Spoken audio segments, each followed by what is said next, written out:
Since 1984, Sudbury, Ontario's own Alex Trebek hosted the game show Jeopardy. His death last November is certainly the end of an era. But as the iconic quiz show looks for its next chapter, a new book chronicles its story so far. It's called Answers in the Form of Questions, a definitive history and insider's guide to Jeopardy. It's written by Claire McNear, who is also a staff writer for The Ringer, a sports and pop culture website and podcast network. And it brings Claire McNear to our virtual studio tonight from Washington, D.C. Claire, it's so nice to meet you, even if only virtually. Congratulations on the book. I do want to start with a bit of a sad question, which is how bittersweet was it for you to have a book that you worked so hard on come out the same week that the world lost Alex Trebek? Yeah, absolutely. It was profoundly bittersweet. I mean, I think I had the great joy of spending a lot of this year thinking about Jeopardy and thinking about Alex Trebek, and it really felt like a personal loss in a way. But I had the honor of getting to know him a little bit and speak with him for this book. So I'm grateful that I got that time. If I've heard this question once, I've heard it dozens of times, which is how in heaven's name did he manage to battle pancreatic cancer and tape shows right up until the end? How did he do that? I mean, it's amazing. And from talking to the staff members at Jeopardy, they honestly had the same question, because between tapings, a typical day at Jeopardy, they tape 5 games back to back to back to back. And between games, when he was kind of in the midst of this battle with cancer, he would go back to his dressing room and he spoke about having to curl up on the floor weeping from the pain. He would come in days after he'd had surgery in the midst of chemo. But he came alive once he was on the Jeopardy stage. And he said that was the place that he really felt like himself, even as he was in the midst of all of this. It's an interesting insight into his personality, that even though he knew he had so few days left on Earth, that's what he wanted to do with his time. What do you think it says about him? It speaks so much to his character. His last day in the studio was just a week and a half before he passed away. I've read quite a lot of old interviews with Trebek, and really from early on, he would kind of joke about like, oh, I can't wait to be retired. I don't want to do this forever. But he just loved that show, and he loved the staff, and he loved making that show. And it meant so much to him. And I think it was just a joy. It was a joyful thing for him. Well, we do want to show a clip here. I won't set it up. Let's just say it's Final Jeopardy. Here's a contestant named Dhruv Gaur, and he gave this as his final answer. Sheldon, if you would. Dhruv, you're smiling. I like that. Let's take a look at your response. Did you come up with the right one? No? What is "we love you" out? That's very kind of you. Thank you. Cost you $19.95. You're left with $5. Okay. You know, for a guy who was really very, how do we want to say it? I mean, he was pretty icy throughout much of his time at Jeopardy, right? That was a moment. What'd you think of that? Absolutely. I mean, I'm finding myself tearing up even having watched that a million times. I think it, of course, seeing somebody like Alex Trebek choke up on stage is a huge moment. But I think for fans of Jeopardy, it is this amazing show where people grow up with it, and it's in your home 5 nights a week, year after year, and he really begins to feel like a member of the family. So I think that was just such a moment for Jeopardy fans, because there is that feeling of love and warmth towards him.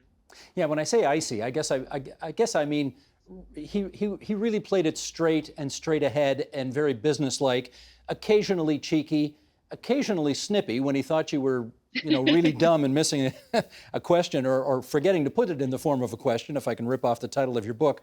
What was he like when you interviewed him? Yeah, I mean, I remember going into my first interview with him in his dressing room. This was early 2019, and I was really, really nervous. I was afraid, would I mispronounce something? Would he correct me? Would he be disappointed in me? Because he is this sort of authoritative figure, if you've grown up with Jeopardy. But he was so warm, and he was so funny. He was much looser when he was off camera, and he would swear, and he would talk about drinking, and he knew that people kind of were surprised by this side of him, or when he changed into his like t-shirt and jeans and got into his pickup truck to drive home. He was just such a genuine person, but he also really was this character he kind of played on stage. Like one of the one of my favorite discoveries from writing the book is from talking to a lot of contestants. And while you watch an episode of Jeopardy, you can often see Trebek go over to the contestants at the end of the episode and he shakes the champion's hand, but you can't hear what he's saying. And what I learned is that more often than not, he was just talking about the final Jeopardy clue. Like, he wanted to know how the people who'd gotten it had gotten there. Like, were they guessing? Did they actually know it? How did they know it? Or for the heartbroken people who did not get it, he was kind of like doing a grandfatherly chiding, like, oh, come on, you knew that. Like, it was very sweet. So he really did care about this trivia. He really thought it was important to know these things. You know, I watched a lot of Johnny Carson when I was your age, and I always asked myself, how does a guy from the plains of Nebraska turn into the biggest sensation in late night television ever? And I know a lot of people from the province of Ontario are probably asking the same kind of question about Alex. How does a guy from Sudbury, Ontario, get to be the host of the biggest name quiz show in history? How does that happen? That's a great question. And Trebek was very, very humble, and he really described his life and his success as just a series of lucky breaks. I don't think anybody who's ever watched him on TV would believe that, but he said it was because he was bilingual and he spoke French that he got promoted up through the CBC, which of course led to eventually this game show career down in Los Angeles. But he famously just worked very hard.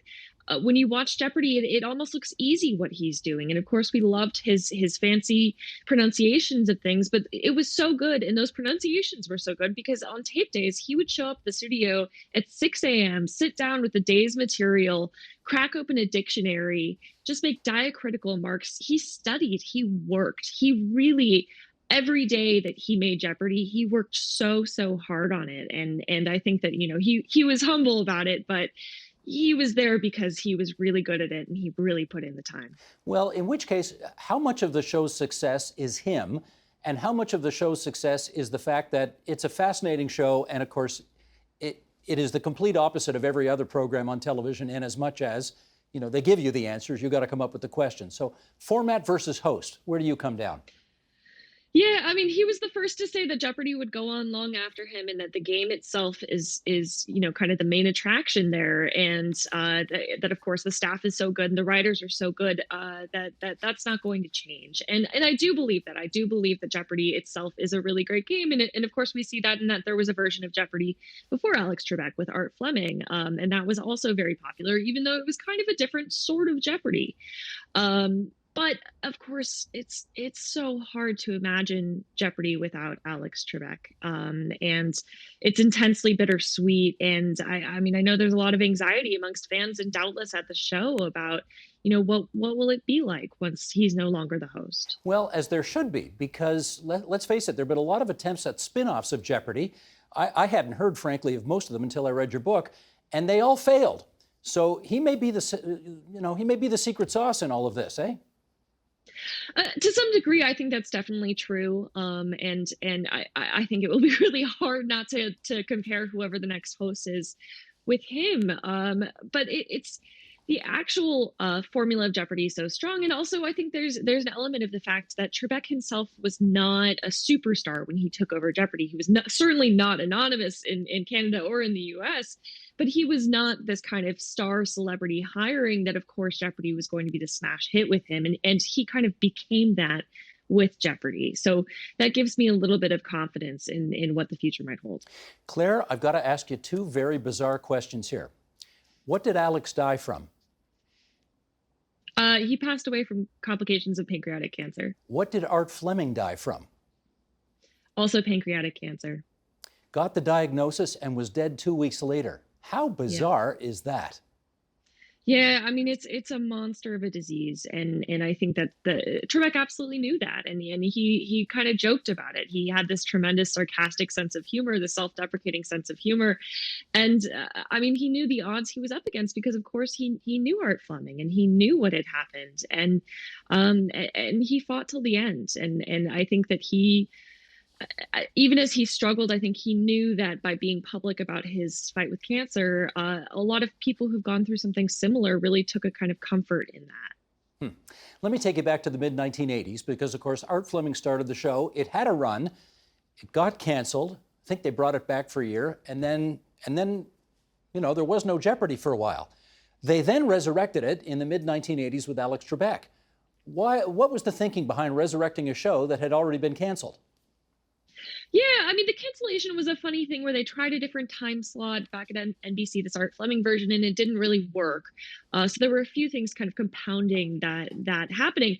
But with Jeopardy, when it came back in 1984, Trivial Pursuit had just launched a couple of years earlier and had become this kind of craze throughout the U.S., throughout North America, I think.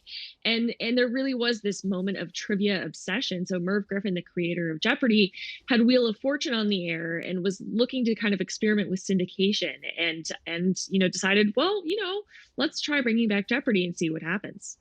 I always thought Merv Griffin was the most brilliant guy in the world, but no, I read in your book, it was his wife who came up with the idea of giving the answers and you come up with the questions. Now that was brilliant. Is that known? Because I'd never heard that before.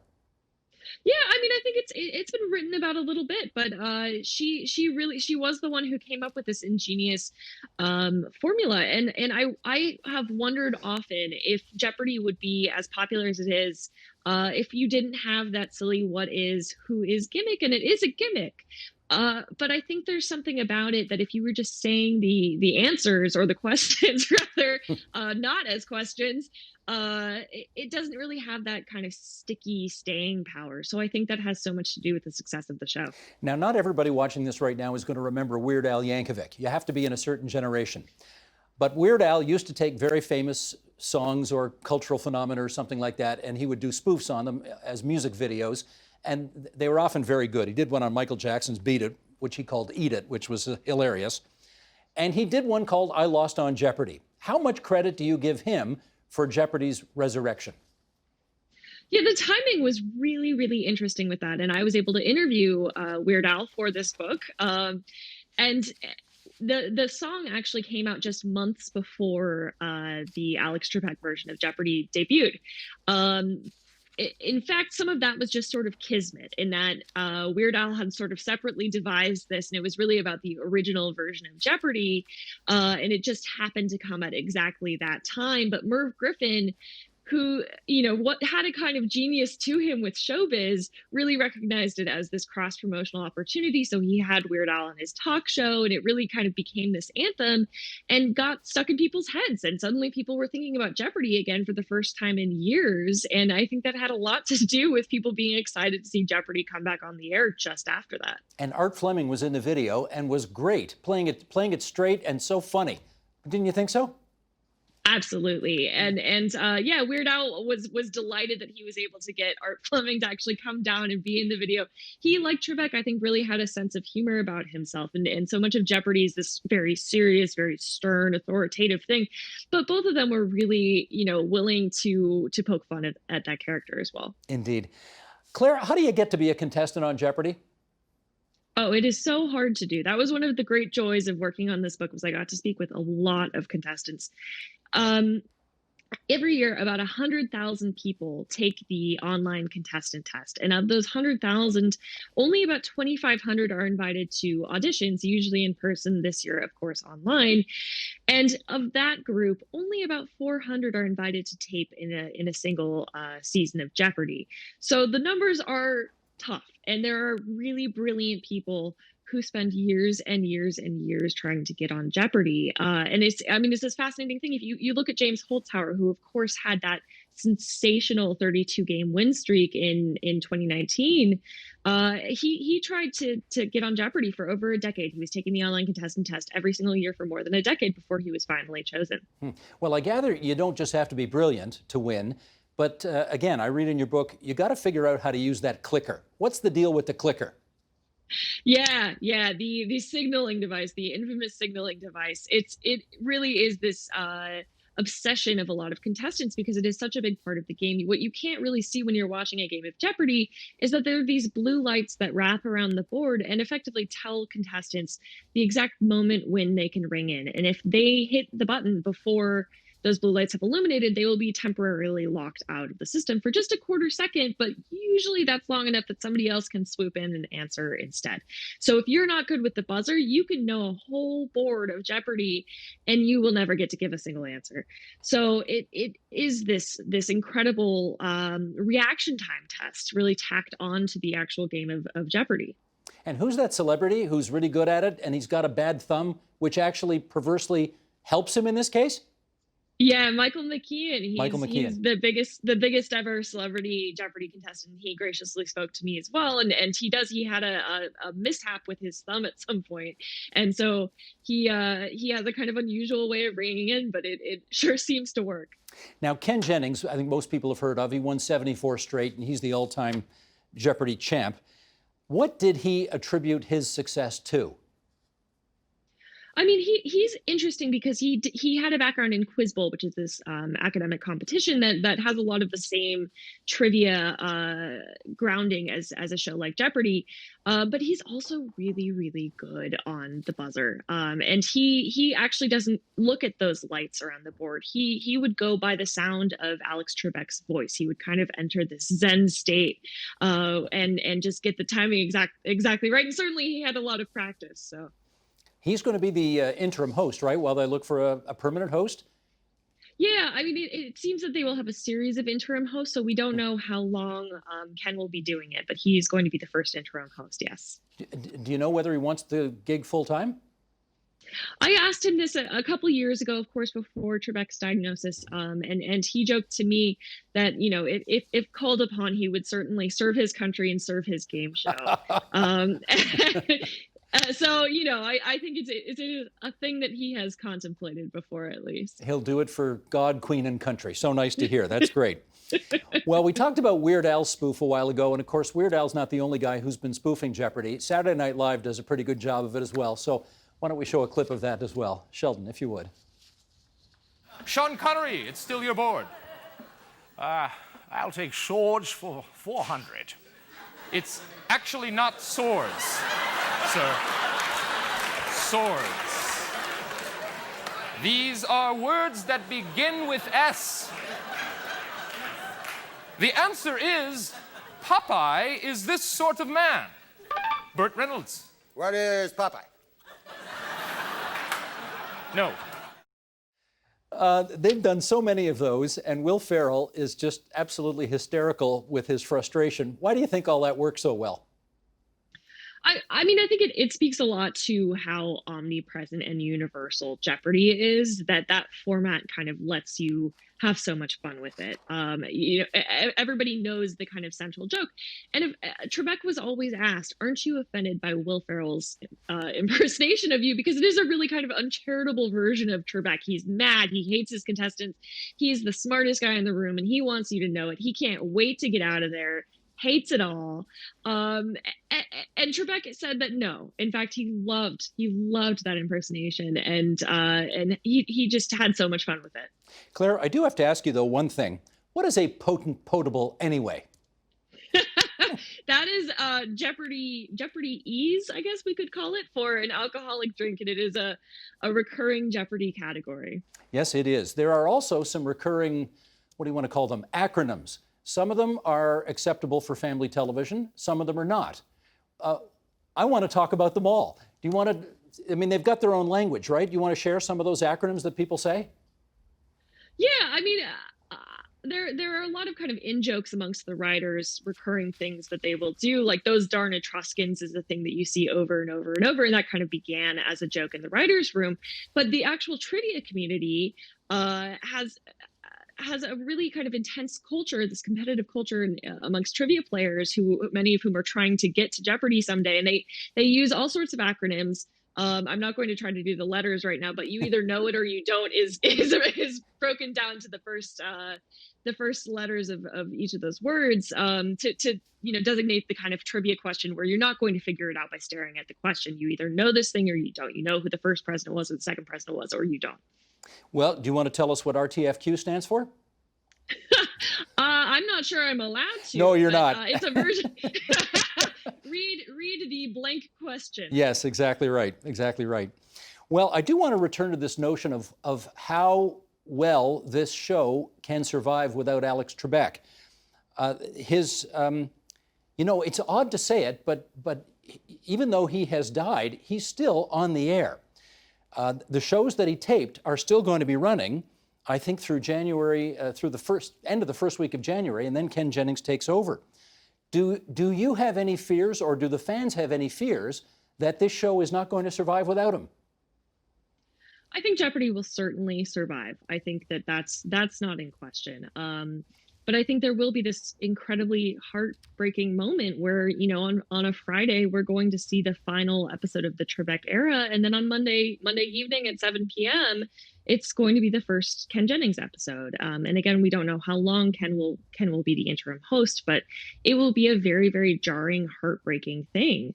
So, I think that the show will certainly go on, but I think that it inevitably is going to be a different kind of show. And Trebek told me that he was glad that he was not going to be involved in the selection process of whoever would come after him, because I think he wanted that person to have the same chance that he had, which was to make Jeopardy his own. And he did a different sort of Jeopardy than Art Fleming. And that was jarring, I think, for audiences at the time. But he obviously made it wonderful, and people fell in love with him and with his version of Jeopardy. So he never dropped a name to you of somebody he'd like to see succeed him?